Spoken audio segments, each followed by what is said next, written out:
तुम पर इतनी सारी मुसीबतें आई। मैंने तो तुमसे कहा था कि इन पोटलियों में बहुत कीमती सामान है, फिर भी एक बार भी तुमने पोटलियों को खोलकर नहीं देखा। नहीं बाबा, उसमें चाहे कितनी भी कीमती चीज क्यों ना हो, पर उस पर मेरा अधिकार नहीं है। वो आपकी हैं और आपने मुझ पर भरोसा करके उसे यहाँ छोड़कर गए थे, तो ऐसे कैसे मैं उन्हें खोलकर देख सकता हूँ? वो तो आपकी अमानत है ना। बेटा, मैं तुम्हारी ईमानदारी से बहुत खुश हूँ।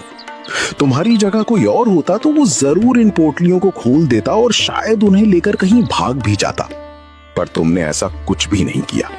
तुम्हारे साथ इतना सब कुछ बुरा होने के बावजूद भी तुम्हारा मन नहीं बिगड़ा। मैं चाहता हूं कि ये पोटलियां अब तुम रख लो।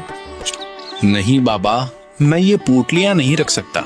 मुझे ईश्वर पर पूरा भरोसा है। आज न कल मेरा बुरा समय टल ही जाएगा। ये आपकी पोटलियां हैं और आप इन्हें अपने साथ ले जाइए।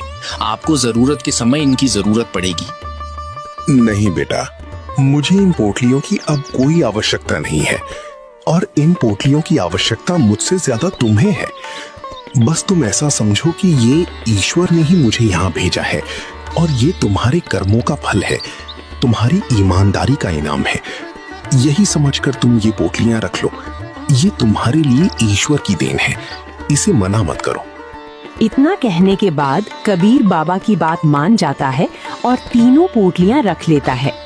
बाबा वहां से चले जाते हैं। थोड़ी देर बाद कबीर उन पोटलियों को खोलकर देखता है। उन पोटलियों में सोने चांदी के सिक्के और बहुत सारा धन होता है। वो इतना सारा होता है कि उसमें कबीर की पूरी जिंदगी आराम से कट जाए। कबीर और आरती ये देखकर बहुत ज्यादा खुश हो जाते हैं। देखा आरती, मैं ना कहता था कि ईश्वर एक दिन हमारी सहायता जरूर करेंगे।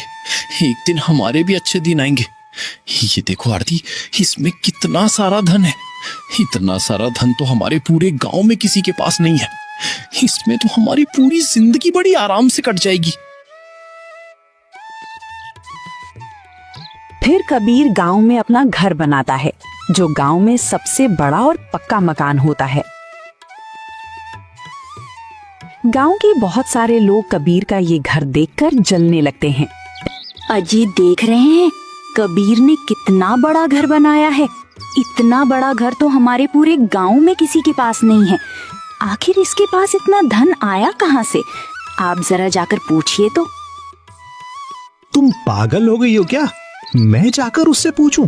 मेरी शाम मत आई है जो उसे जाकर पूछ लूं। हमने उस दिन उसकी मदद नहीं की थी, अब किस मुंह से उसके पास जाकर उससे बात करूंगा?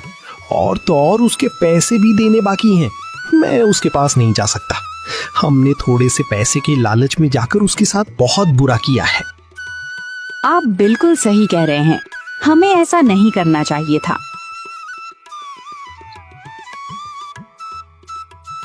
एक दिन बहुत ज्यादा और तेज बारिश हुई। आंधी तूफान आता है। बारिश इतनी तेज होती है कि गांव में बाढ़ आ जाती है और उस बाढ़ में गांव के बहुत सारे लोगों के घर बह जाते हैं। उसमें जमींदार का भी घर होता है और रमेश का भी घर बह जाता है। वे सारे लोग रास्ते पर आ जाते हैं, लेकिन गांव में सिर्फ एक आदमी का घर बचा होता है और वो कबीर का होता है। अजी, सुनते हैं? अब हमारे पास तो कोई रास्ता नहीं है, क्यों ना हम कबीर के घर पे जाके रुक जाएं? कुंती, हम किस मुंह से कबीर के घर जाएंगे? जब उसे हमारी जरूरत थी तब हमने उसकी कोई मदद नहीं की। उसे बुरा भला कहकर घर से निकाल दिया था। अब मैं उसे किस मुंह से मदद मांगूंगा? और वो भी मेरी मदद क्यों करेगा? हमने उसके साथ बहुत बुरा किया है। तुम बिल्कुल सही कह रहे हो रमेश। हम किस मुंह से कबीर के पास जाकर मदद मांगेंगे? हमने उसके साथ ठीक नहीं किया। ये हमारे ही कर्मों की सजा है जो आज हमें मिल रही है। तभी वहाँ पर कबीर आता है। आप सभी मेरे घर पर रह सकते हैं। ये सुनकर रमेश और जमींदार की आंखें भर आती हैं। हमें माफ कर दो कबीर, हमने तुम्हारे साथ बहुत बुरा किया। कबीर, मैंने जानबूझकर तुम्हारी जमीन हथियाने के लिए रमेश के साथ मिलकर साजिश रची थी। हमने तुम्हारे साथ इतना बुरा किया, फिर भी तुम आज हमारी मदद के लिए यहाँ खड़े हो। हमें खुद पर शर्म आ रही है। आज हम तुमसे नजरें मिलाने के लायक नहीं हैं। हम तुम्हारे सामने खुद को बहुत छोटा महसूस कर रहे हैं। हो सके तो हमें माफ कर देना। तुम लोगों को अपनी गलती का एहसास हो गया, यही मेरे लिए काफी है। जब तक सब कुछ ठीक नहीं हो जाता, तुम सब लोग मेरे घर में रह सकते हो। कबीर की बात सुनकर रमेश, जमींदार और गांव के बाकी लोग भावुक हो जाते हैं। उन्हें अपनी गलती का एहसास हो चुका था। जिस इंसान को उन्होंने उसके बुरे समय में ठुकरा दिया था, वही इंसान आज उनके सबसे बुरे समय में सहारा बनकर खड़ा था।